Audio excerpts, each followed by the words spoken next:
What's up everyone, welcome to my 10th After Effects tutorial. And in this tutorial I'm going to be teaching you guys how to use the graph editor to edit the keyframe velocity. So go ahead and keep our position path just like this, and what we're going to want to do next is make a new rotation. So again, highlight your layer and click R for rotation. Now make sure that you can edit keyframes. And I'm just gonna make 3 keyframes real quick. One in the middle. I'll make this one.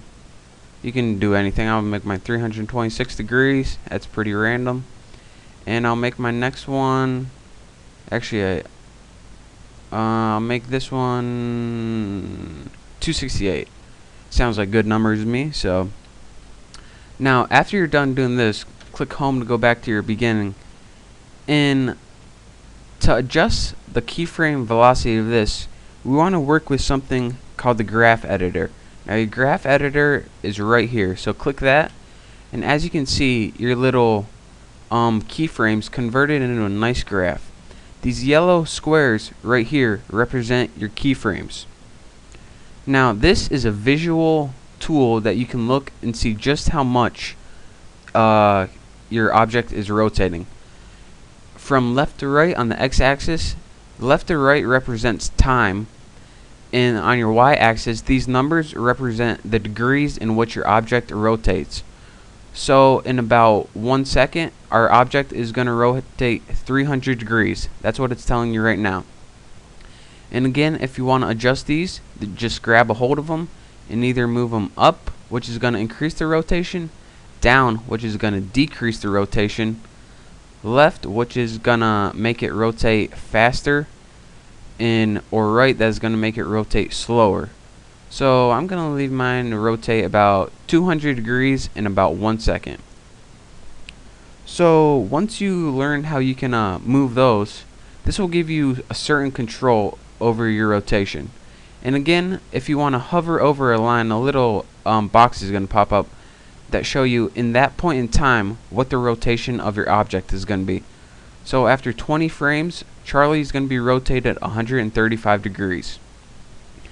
Now to give you even more control over your rotation, just like we did in the last tutorial, we learned how to ease in and ease out, but we didn't exactly learn how to edit that manually.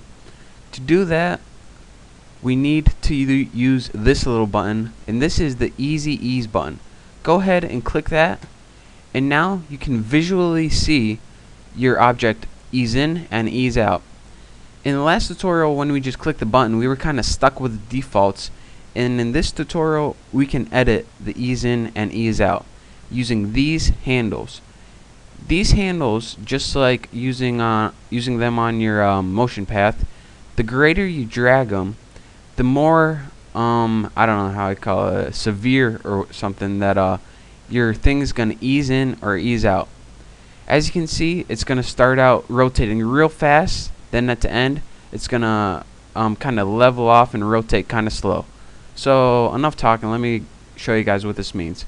As you can see, Charlie starts out going real fast, and then he eases down.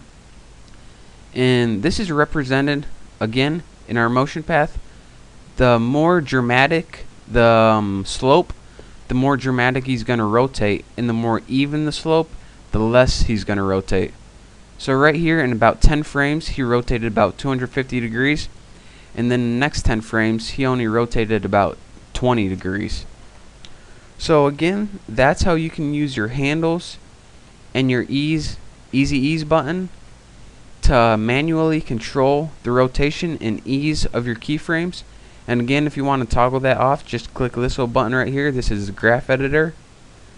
And if you want to get rid of it completely, again, hold down Control and click the button, and those will bring you back to the normal keyframes.